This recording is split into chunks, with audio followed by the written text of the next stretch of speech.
चौथा वाकया फिरौन का है। हजरत मूसा अलैहिस्सलाम बनी इसराइल को लेकर के रातों रात निकल गए फिरौन के जुल्म से बचने के लिए। अब ये बहरे अहमर के पास पहुंचे, या बहरे मुर्रा के पर हम बाद में बहस करेंगे। तो सामने समुंदर है, दरिया है, और फिरौन भी ताकुब करता हुआ अपने लश्कर के साथ आ गया। काला अस्हाबु मूसा इन्ना लमुदरकून, मूसा अलैहिस्सलाम के साथियों ने कहा तो हम पकड़ लिए गए। काला कल्ला इन्ना मय्या रब्बी सयहदीन। अल्लाह, यानी नबी का तवक्कुल कितना अजीम होता है कि दोनों तरफ मौत है,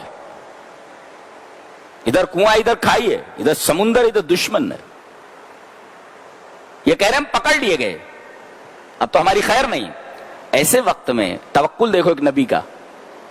काला कल्ला, हरगिज नहीं, इन्ना मय्या रब्बी, मेरा रब मेरे साथ है। इसका मतलब अगर रब किसी के साथ है तो चारों तरफ मौत अगर घेरे हुए हो उसका कुछ नहीं बिगाड़ सकती। क्या हुआ कि पहले तो दरिया में रास्ता दे दिया गया। पानी की खुसूसियत क्या है? सैलान, बहना, पत्थर नहीं बनता, पत्थर बना दिया उसको, कत्तौदिल अजीम। दोनों तरफ पानी पहाड़ बन करके, पत्थर बन करके खड़ा हो गया। पानी की खुसूसियत बदल दी गई। पानी की खुसूसियत क्या? सैलान, बहना, वो पत्थर नहीं बनता। वो अल्लाह तबारक तआला ने उसे पत्थर बना दिया, खड़ा कर दिया, और बीच में रास्ता बन गया। हजरत मूसा बनी इसराइल को लेकर के उस रास्ते से निकल गए। फिरौन ने भी देखा अरे रास्ता तो बन गया है, इनको छोड़ो नहीं, पकड़ो इनको। जैसे ये बीच में आया अपने लश्कर के साथ, पानी फिर अपनी असली हालत पर आ गया, सैलान में आ गया, और पूरा लश्कर डूब करके मर गया।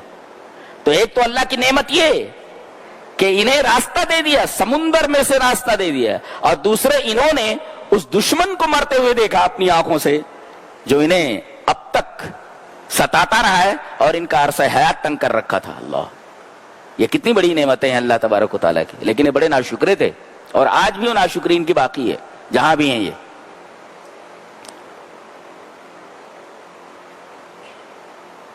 फिर उसके बाद अल्लाह फरमाता है कि जब ये डूबने लगा ये, तो क्या बोलता है मालूम है? जिंदगी भर तो कहता रहा अना रब्बुकुमुल आला, मैं तुम्हारा सबसे बड़ा रब हूं।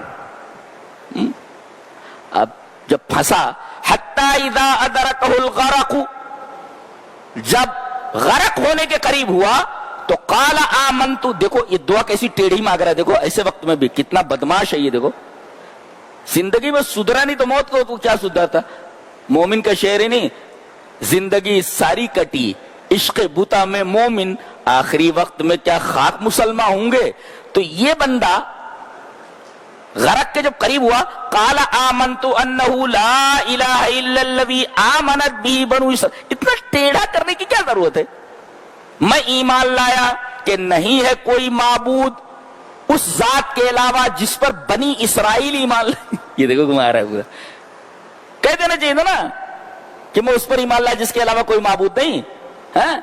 मैं उस जात पर ईमान लाया, ला इलाहा इल्लल्लज़ी, नहीं है कोई माबूद सिवाय उसके जिस पर बनी इसराइल ईमान। ये क्या है? देखो घुमा रहा है, कैसे घुमा रहा है। अब आवाज दी जा, अल-आन, अब, नाउ, वक़द असैता, इससे पहले नाफरमानी करता रहा, वक़द असैता क़ब्ल व कुन्त मिनल मुफ़सिदीन, फसादी कहेंगे, इससे पहले तुझे ये नहीं सूझी थी। इसका मतलब ये हुआ कि ईमान बास मोतबर नहीं है। अजाब को देख लेने के बाद अगर कोई आदमी ईमान लाता है तो ईमान मोतबर नहीं है। ईमान बास बोलते इसको, फरिश्तों को देखने के बाद या अजाब देखने के बाद ईमान मोतबर नहीं। अल्लाह ने फरमाया मैं तेरी लाश को, तेरे बदन को नजात दे दूंगा ताकि आने वाले लोगों के लिए तू निशानी बन जाए। कहते हैं कि कैरियो के म्यूजियम में, काहिरा के म्यूजियम, अब भी उसकी लाश मौजूद है, और लोग बताते हैं कि खुसूसियत यह है कि जितनी भी लाशें सब ममीफाइड है, हनुशुदा है, ममी की हुई, लेकिन ये लाश बगैर ममीफाइड के अब तक वैसे की वैसी है। ये अल्लाह तबारक व तआला का ये जो वादा था, इस वादे को पूरा फरमाया। मैंने उसको उसमें देखा है नेट के ऊपर, किस तरीके से ये लाश बगैर ममी की हुई, बगैर हनूश शुदा रखी हुई। تو یہ واقعہ فرعون کا ہے.